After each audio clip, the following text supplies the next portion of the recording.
While walking along a nature trail at night, a stargazer looked up through the canopy at the stars. He gripped his astronomy gear. Silver moonlight trickled in front of him, illuminating only a small portion of the trail. He turned on his phone light. Dark silhouettes of firs and ferns creeped around his peripherals. In the forest, he heard coyotes howling and yipping. He didn't worry about the coyotes. Some nights when a pack crossed the trail, he made sure not to look at them or approach them. Both parties were always cautious and avoidant. A bend in the trail led down to a small wooden bridge. Treading on, his boots clunked on the wood. The heavy thuds broke the silence. Past the bridge, he came to a small clearing, where the sky opened up above him and the gibbous moon shone down. He stopped, shifted his astronomy gear and walked slowly over the rough trail. Heading down toward the river, he approached an intersection. He automatically took a lightly tread path. Stones jutted out at odd angles. He watched his footing as he slid by boulders on the path. Oh God, why did I do this? It's night, I can fall. He hushed his thoughts and focused on climbing. The path led to the rocky banks of a river and tall grass. A large oak tree loomed ahead of him, its silhouette cut against the stars and moonlight. The trail thinned and a hole sat tucked between the tree and the path. The stargazer tiptoed around the edge, staring down into the dark abyss. For a fraction of a second, he saw exotic constellations swimming in the blackness. On the other side of the tree, he had reached even ground. He carefully avoided looking at the sky. The sudden vertigo would send him off balance. He still felt the looming emptiness. He shifted his view to Saturn. It appeared fluffy and it was hard to believe that it was Saturn. The fuzzy rings tufted out from either side of the sphere. The fluffy form glared white light into his pupils. I would love to see Saturn up close, but at some point it would become too big for me to comprehend, he had thought.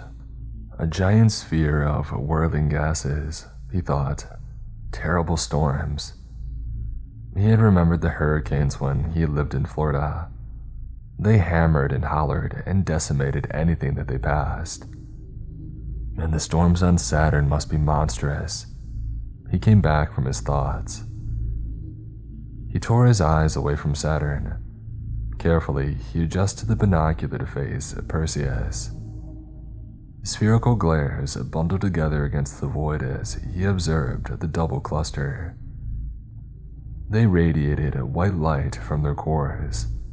His stomach churned and tightened. Adjusting his binocular, the cluster sharpened. Its starlight flooded his eyes with terror. Shivering, he thought to himself. How do they move? How do they orbit? The physics were more than he could grasp. He saw his breath and he put on a sweater. Through the eyepiece, he softened his eyes to see more. Thin silver tendrils connected a number of the stars. He moved away from the eyepiece, and he watched the cluster with his naked eye.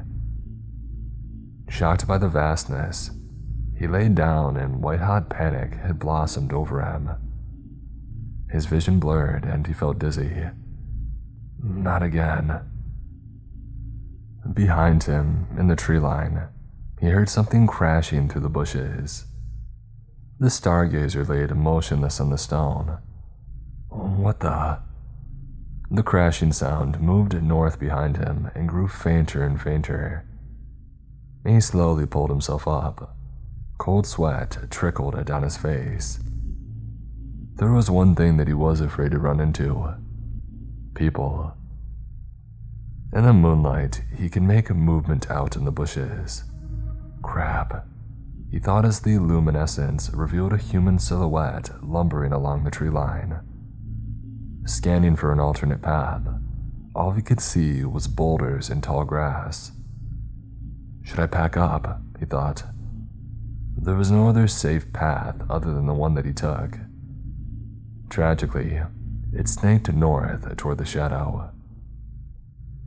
With his soul screaming to leave, he foolishly had decided to stay. Now I came here to stargaze. Forget this guy, he thought as he set his sights on the moon. I'll wait until he's further away. I don't want to have to sneak past him. He slowly swung the binocular to face the moon. Turning the dial on his binocular, the ridges of the moon's mountains clarified. The depth, subtly and slowly the shadows of the mountains had moved. Although he didn't really notice the movement, he felt it. The space between himself and the moon had gripped his soul. It's just up there, hanging in nothingness, as are we. Shuffling and crunching sounds meandered south. Turning his head slowly behind him, he saw the silhouette of a man wander on the main path toward the stargazer. He held his breath and slowly crouched down into the tall grass around him. His setup was behind the oak tree. Thank gods. Soft orange light lit the shadow's face for a micro of a second. It was weathered and worn. It went dark again. A weird scent wafted toward the stargazer. That smells like chemicals and ice, he sweat. I know that smell. That's not weed. Lumbering toward the river, the man waded into the water. Well, if he wants to go on a 3 a.m. swim into the Williamette, who am I to judge? What is he doing out here, though? Bathing? I should probably leave.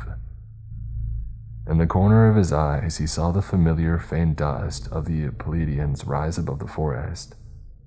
Light pollution made it barely visible. He had been waiting for it to rise. In the summer, it rose much, much later in the night. So enticing. I forget this guy, he's not going to ruin my night. Without disturbing the grass and rocks, he rotated his binocular toward the cluster. The faint white dust of these 7 sisters rose over the firs. Juxtaposed against the stationary tree, he watched the rotation of the earth as Pleiadius rose. He felt the space as the cluster bent over the sky. At zenith, this will look stretched and warped, he thought. The depth of 4 dimensions can be felt on a recording. Hearing splashing behind him, he crouched back down into the tall grass. The man stumbled out of the river, drenched. The stargazer's eyes were wide. He balanced on his knees. Every second felt as long as subtle as the movement of the Pleiades. The silhouette made his way back to the main path and lumbered towards the forest. I'll wait until he passes the tree line and then pack up. After a few minutes, the man passed through the tree line, disappearing into the forest. The stargazer turned on his cell phone light and carefully opened his pack. Hey! A strange voice behind him yelled. Dang it, the stargazer thought. He slowly rose from the tall grass, light in hand. Hey, what's up? His mouth felt warm and golden.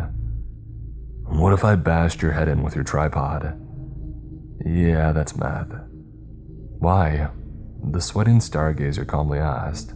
Thin golden threads spun from his mouth. Why do you have that camera? Oh God, he thinks that I'm recording him. It's a binocular.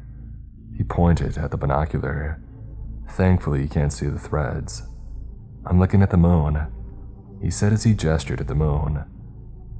The butterflies in his stomach were hornets and they stung his insides. Man, I'm out of practice. Please work, please work. He held his breath, hoping his sloppy wordsmithing would save him. Oh, sorry man, I didn't know. Are we good? Internally, the stargazer sighed. We're good. You sure, man? Just go away, go away. Yeah, no worries, you didn't know. For a few moments, the man stood and stared, and then he waddled back toward the forest. The stargazer let out a silent sigh. In the dark, he dismantled his tripod. His heart raced and he packed blind.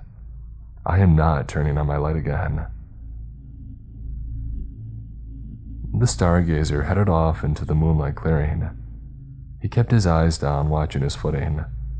Reaching out in front of him, he navigated around the hole and slid by boulders. He found the main path and crept into the yawning mouth of the forest. Moonlight trickled through the foliage. The forest was silent except for his softly crunching boots. A yipping. Freezing in place, his heart stopped. To his left, he could hear a coyote. He slowed his pace and went to his right. Avoiding eye contact, he gave the coyotes a wide berth. Panic welled in his stomach, and he focused on his breathing. Not now, not now, not now. Thoughts repeated and raced in his head. Coming to the bridge, he treaded lightly over its well-worn wood. Laughter cackled ahead. The stargazer froze again. The silhouette stood in the middle of the path. The man's back was to the stargazer and he laughed to himself. Balancing on the tips of his fingers, the stargazer held his breath and didn't move. Hair on the back of his neck bristled. The man finished laughing and shuffled off the path into the forest. Inching forward, the stargazer stepped on a branch. Skin slick with sweat, he halted. He held his breath. The shuffling and lumbering grew fainter. How close am I to the trail entrance? He took quick, cautious steps forward around a corner, and he saw a gaping hole in the forest. The trail entrance. He ran. He ran out of the forest and he ran uphill through a suburb. He ran by a house with moss for a roof. He ran until he saw his house light up like a fortress. In the neighbor's yard, the stargazer collapsed under a tree. Out of breath and shaking, it was a few moments before he realized that he was sobbing.